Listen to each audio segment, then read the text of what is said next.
પુલનું ધામધૂમપૂર્વક લોકાર્પણ થયું।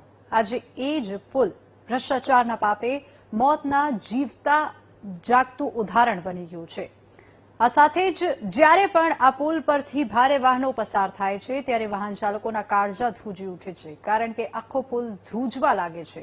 પુલનો એક હિસ્સો જે છે તે અત્યારથી જ વચ્ચેથી બેસી ગયો છે, જેનાથી ગમે ત્યારે મોટો અકસ્માત સર્જાઈ શકે છે તેવી સ્થિતિ છે।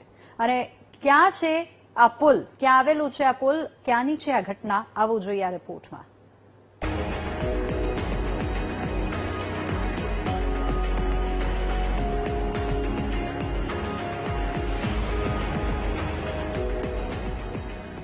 વિકાસના હાઈવે પર દોડતી ગાડીઓ અને બીજી તરફ મોતનો અહેસાસ કરાવતો આ પુલ।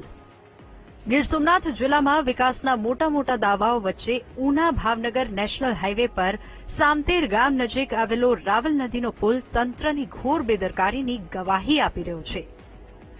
પુલ પર પડેલા મસમોટા ગાબડા માત્ર રસ્તાની બિસ્માર હાલત નથી દર્શાવતા, પણ રોજિંદા હજારો વાહન ચાલકોના જીવને અધ્ધર શ્વાસે લટકાવી રાખે છે। જ્યારે પણ કોઈ ભારે વાહન અહીંથી પસાર થાય છે ત્યારે આખો પુલ જાણે ધ્રુજે છે। સવાલ એ થાય છે કે શું વહીવટી તંત્ર કોઈ મોટી હોનારતની કે માસૂમોના બલિદાનની રાહ જોઈ રહ્યું છે? આ વિડીયોની અંદર બહુ સ્પષ્ટપણે દેખાય છે અને સ્થળ ઉપર ચકાસણી કરતા પણ બહુ સ્પષ્ટ દેખાય છે કે મોટી તિરાડ પડી છે અને જે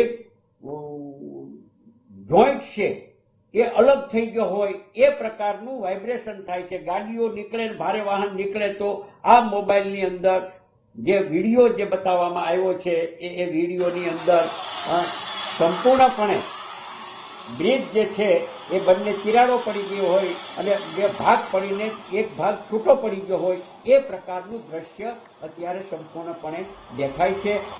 સત્તાધીશોના કાન સુધી લોકોની વારંવારની રજૂઆતો પહોંચી તો છે, પરંતુ ત્યાંથી માત્ર કાગળ પરના પોલા આશ્વાસનો જ પાછા ફર્યા છે।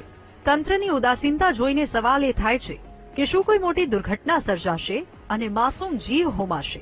ત્યાર પછી જ વહીવટી તંત્ર સફાળું જાગશે?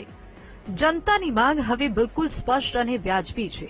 કાં તો યુદ્ધના ધોરણે પુલનું કાયમી સમારકામ શરૂ કરો અથવા તાત્કાલિક ધોરણે વાહન વ્યવહાર બંધ કરી ડાયવર્ઝન આપો, કારણ કે સિમેન્ટના પુલ કરતા માનવ જીવન સસ્તું નથી।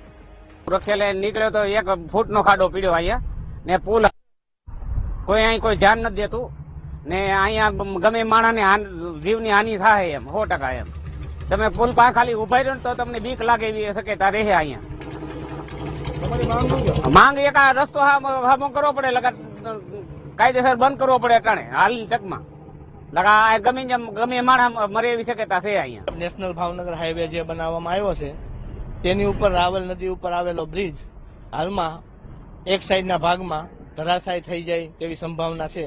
તો વહેલી તકે તેનું રિનોવેશન કરી ને રિપેરિંગ કરી તાત્કાલિક ધોરણે કાર્યવાહી કરવામાં આવે તેવી ગામ લોકોની માંગ છે।